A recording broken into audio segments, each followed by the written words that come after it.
کوئی بھی اس طرح نہیں کر رہا، کوئی وہاں کہیں مظاہرے نہیں ہوئے، وہ بھی نہیں کہہ رہے کہ ایمبیسڈر کو واپس بھیجو.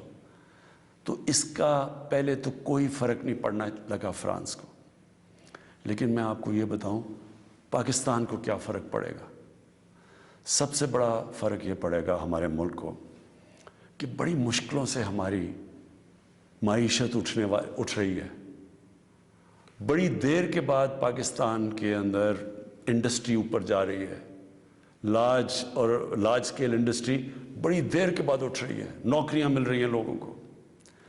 ہمارے ملک میں دولت میں اضافہ ہو رہا ہے. ہماری ایکسپورٹس بڑھ رہی ہیں. ہمارا روپیہ مضبوط ہو رہا ہے. بڑی دیر کے بعد روپیہ مضبوط ہوتا جا رہا ہے. جب روپیہ اوپر جاتا ہے تو مثلا پیٹرول اور ڈیزل سستا کیا ہے. باہر کی جو چیزیں ہم منگواتے ہیں وہ سستی ہونی شروع ہو گئی ہیں.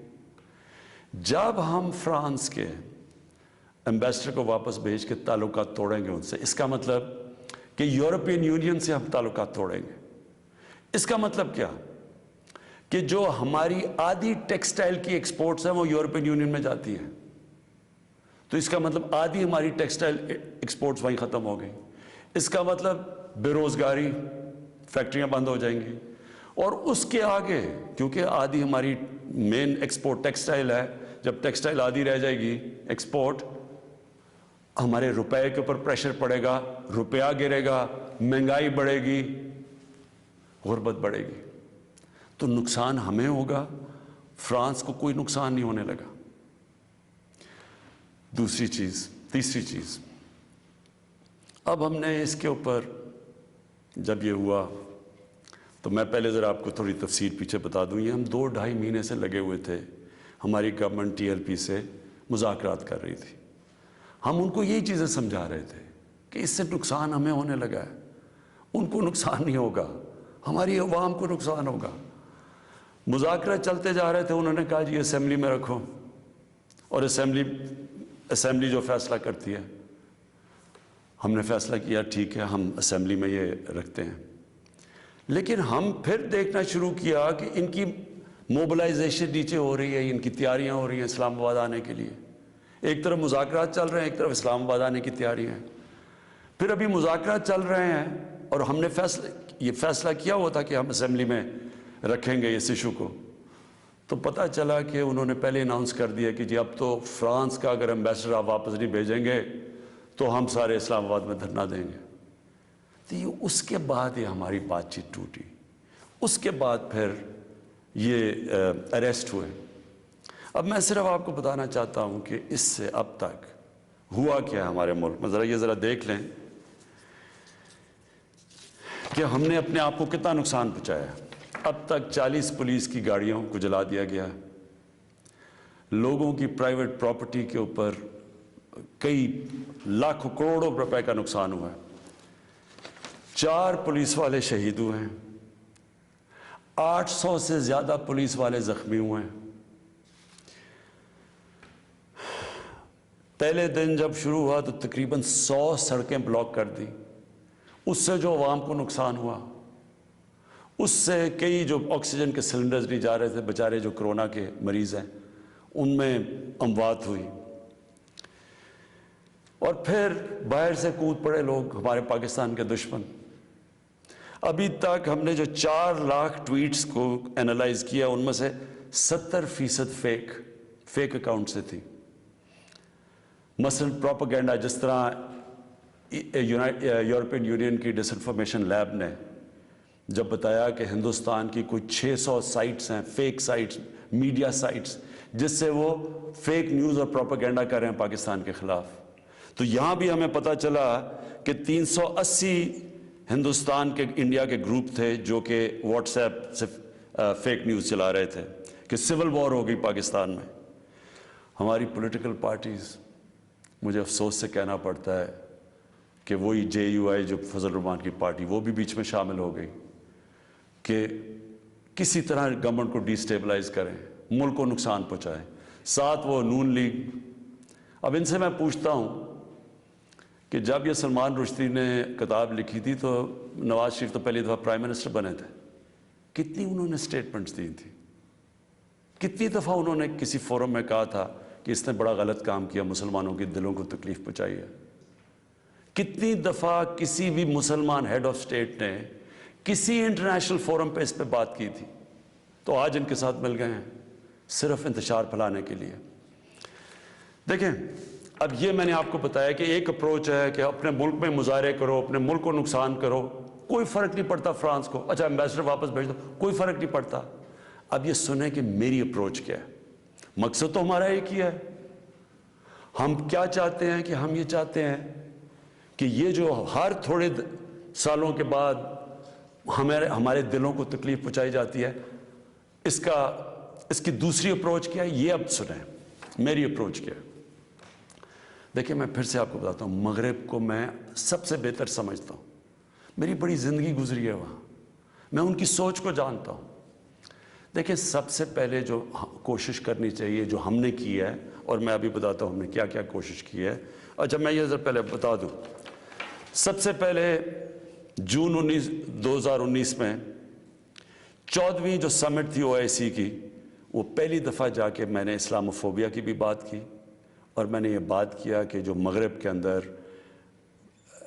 ہمارے پیارے نبی کی بے حرمتی کی جاتی ہے، کہ ہم سب مسلمان ملکوں کو مل کے ہم ایک پلان کرنا چاہیے، کہ اکٹھا اپروچ کرنا چاہیے، کہ ان کو سمجھانا چاہیے مغرب کو۔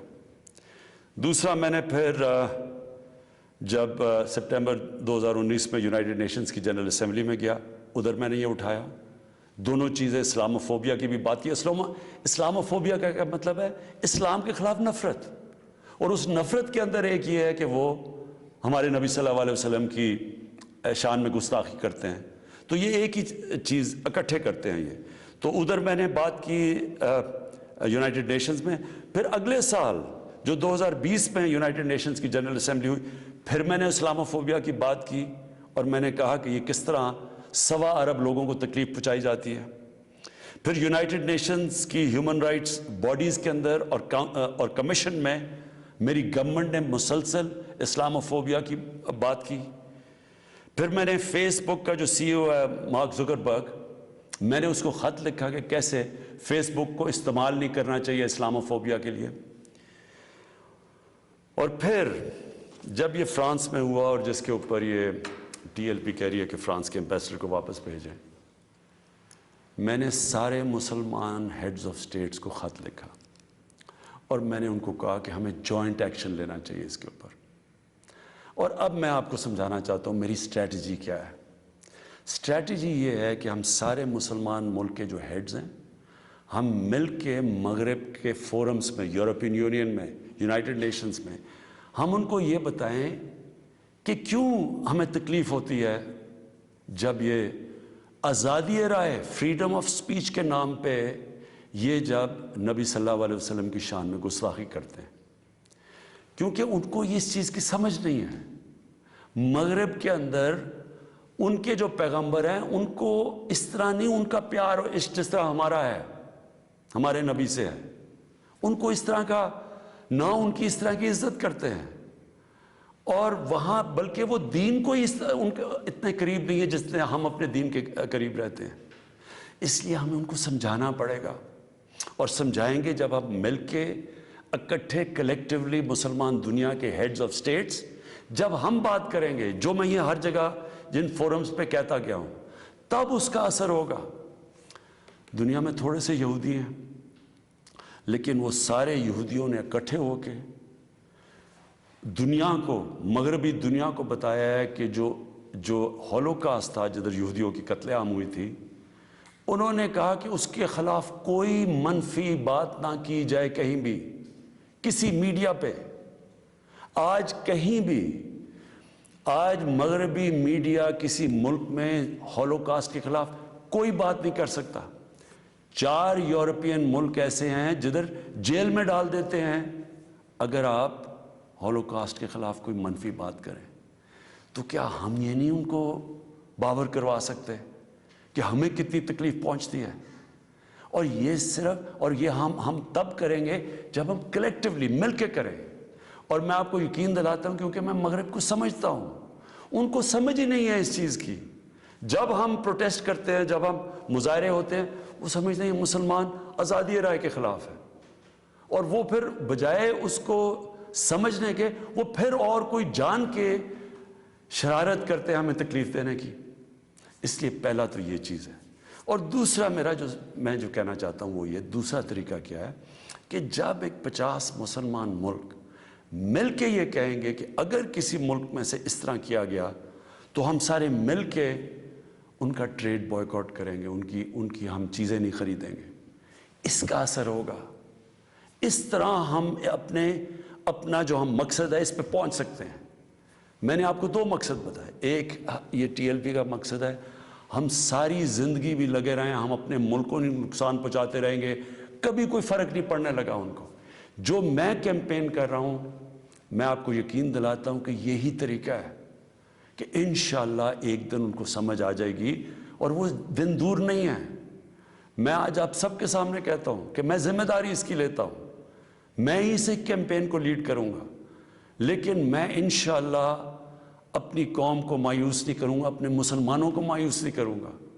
ہم انشاءاللہ ان کو یہ ایک دن سمجھا دیں گے کہ جس طرح اگر وہ یہودیوں کے لیے سینسٹیو ہیں، ان کو تکلیف نہیں دینا چاہتے، تو ہم تو سوا ارب مسلمان ہیں، ہمارے بھی دل ہیں، ہمیں بھی تکلیف ہوتی ہے، اور جیسے ان کو اس چیز کی سمجھ آ گئی، یہ ہم اپنا مقصد پہ پہنچ جائیں گے۔